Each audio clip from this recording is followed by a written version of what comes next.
Des centaines de jeunes filles qui défilent dans les rues de Kaboul pour se rendre à l'école, une scène impossible en Afghanistan il y a seulement 10 ans. Zarmina Samadi, aujourd'hui directrice d'un lycée, se souvient de l'époque où elle risquait sa vie pour donner des cours en secret à de jeunes Afghanes.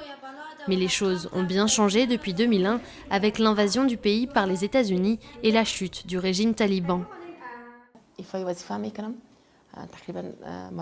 Ça fait 9 ans maintenant que je suis directrice de cette école. Aujourd'hui, il y a des jeunes filles dans mon établissement qui viennent étudier et elles sont vraiment très enthousiastes, très motivées. Selon Oxfam, près de 3 millions de filles sont désormais inscrites à l'école en Afghanistan.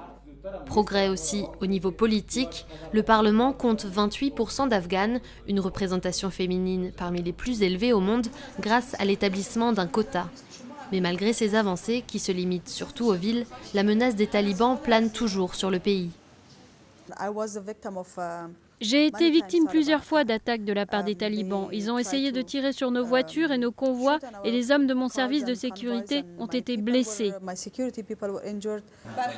Fawzia Koufi profite pleinement de ces nouveaux droits. Très active au Parlement, elle n'hésite pas à faire entendre sa voix. Une liberté fragile, car Kaboul et ses alliés occidentaux parlent de négocier avec les talibans pour mettre fin à ce conflit sanglant. Et Fawzia craint que les droits des femmes ne soient sacrifiés pour pouvoir rallier les rebelles à un accord de paix. Je n'ai pas peur de me faire tuer. J'ai peur de vivre dans une situation où je suis vivante. Mais je suis morte à l'intérieur parce que je ne peux pas faire entendre ma voix.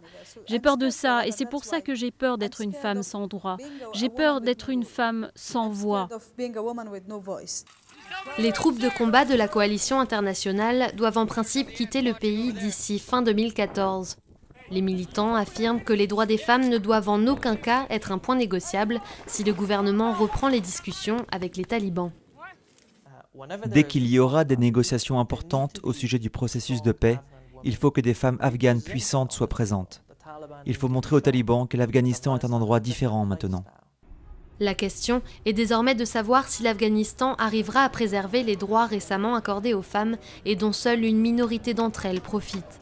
Leur avenir est plus qu'incertain dans ce pays où beaucoup craignent ce que les 10 prochaines années leur réservent.